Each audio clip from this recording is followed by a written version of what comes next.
ముత్తుకూరు మండలం పిడతాపోలూరు పంచాయత్లో అధికారులు పల్లె వీక్షణం కార్యక్రమాన్ని నిర్వహించారు. ఈ కార్యక్రమంలో జిల్లా కలెక్టర్ హిమాంశు శుక్లా పాల్గొని ప్రజల సమస్యలను నేరుగా అడిగి తెలుసుకున్నారు. ముందుగా జంగాలకండ్రిగ గ్రామంలోని కంపోస్టు తయారీ కేంద్రాన్ని పరిశీలించి నిర్వాహకులను అభినందించి వారికి ప్రభుత్వం నుంచి ప్రోత్సాహకాలను అందిస్తామని తెలిపారు. అనంతరం సచివాలయంలో జిల్లా కలెక్టర్ హిమాంశు శుక్లా ప్రత్యేక గ్రీవెన్స్ కార్యక్రమంలో పాల్గొని ప్రజల సమస్యలపై అర్జీలు స్వీకరించారు. గ్రామానికి వచ్చిన కలెక్టర్ కు స్థానిక టీడీపీ నేతలు ఘనంగా ఆహ్వానం పలికారు. పంచాయతీలో పర్యటించిన అనంతరం ప్రజా గ్రీవెన్స్ కార్యక్రమంలో పాల్గొన్నారు. ఈ సందర్భంగా కలెక్టర్ హిమాంశు శుక్లా మాట్లాడుతూ ఎప్పటి నుంచో పరిష్కారం కాని సుమారు 70 ఎకరాల వ్యవసాయ భూమిని లబ్దిదారులకు అందజేస్తామని వెల్లడించారు. ఈ గ్రామంలో ఇంకోటి ప్రధాన సమస్య అంటే కొన్ని ప్రాంతాల్లో లో వోల్టేజ్ సమస్య ఉంది. దీనికి ఇంకా కొంచెం డీటెయిల్ కి వెళ్తే ఈ ఏరియాలో ప్రభుత్వం కొన్ని రోజుల ముందే 12 కోట్లు ఈ 3 ఫేజ్ సప్లై కోసం శాంక్షన్ చేయడం జరిగింది. సో అభివృద్ధి ప్రోగ్రాం ఈ గ్రామంలో జరుగుతున్నాయి, పబ్లిక్ కి తెలియదు. సో ఈ రోజు వాళ్ళందరికీ ఎక్స్ప్లెయిన్ చేయడం జరిగింది.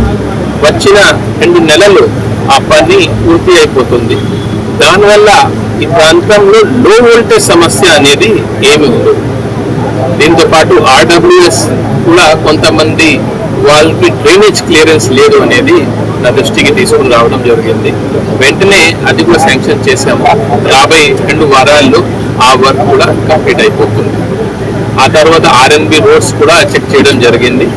గవర్నమెంట్ ఈ పాట్హోల్ ఫ్రీ అనేది ఒక ప్రోగ్రామ్ పెట్టడం జరిగింది. దీని కింద ఆర్ఎన్బి రోడ్స్ కానీ పంచాయతీ రోడ్స్ కానీ ఎప్పుడైనా వాళ్ళకి ఏమైనా డ్యామేజ్ అయితే వెంటనే రిపేర్ చేస్తున్నారు. ఈ గ్రామంలో నేను సొంత చూశాను. ఆర్ఎన్బి వాళ్ళు చాలా మంచి వర్క్ చేస్తున్నారు. ఇప్పుడు ఫిల్లింగ్ వర్క్ అయిపోయింది.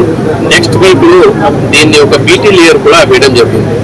ఓవరాల్ గా ఈ గ్రామంలో అధికారులు మంచిగా పని చేస్తున్నారు, పబ్లిక్ లో అందుబాటులో ఉన్నారు. వాళ్ళకి వచ్చిన సమస్యని కూడా సకాలంలోనే పరిష్కారం చేస్తున్నారు. కొన్ని సమస్యలు వాళ్ళ పరిధిలో రాదు. ఫర్ ఎగ్జాంపుల్ కొన్ని పేమెంట్ ఇష్యూస్ ఉన్నాయి, కొన్ని 22A ఫైల్స్ ఉన్నాయి.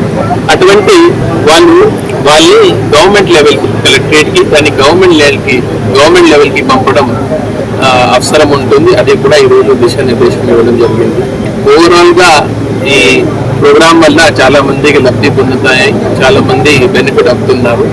రాబోయే వారంలో పొదిల్పూర్, ఇదే సర్వేపల్లి కాన్స్టిట్యుయెన్సీలో పొదిల్పూర్ మండలంలో ఈ ప్రోగ్రాం పెట్టడం జరుగుతుంది. ఈ కార్యక్రమంలో rural DSP Ghattamaneni Srinivasarao, CI Raghubabu, tahsildar Swapna, MPDO Nagamani, TDP నాయకులు ఈదురు రామ్మోహన్ రెడ్డి, పార్టీ మండల అధ్యకులు నీలం మల్లికార్జున యాదవ్, కార్యదర్శి శ్రీధర్ రెడ్డి, సాగునీటి సంఘం అధ్యకులు ఆలూరు విష్ణువర్ధన్ రావు, పేట మహేష్ తదితరులు పాల్గొన్నారు.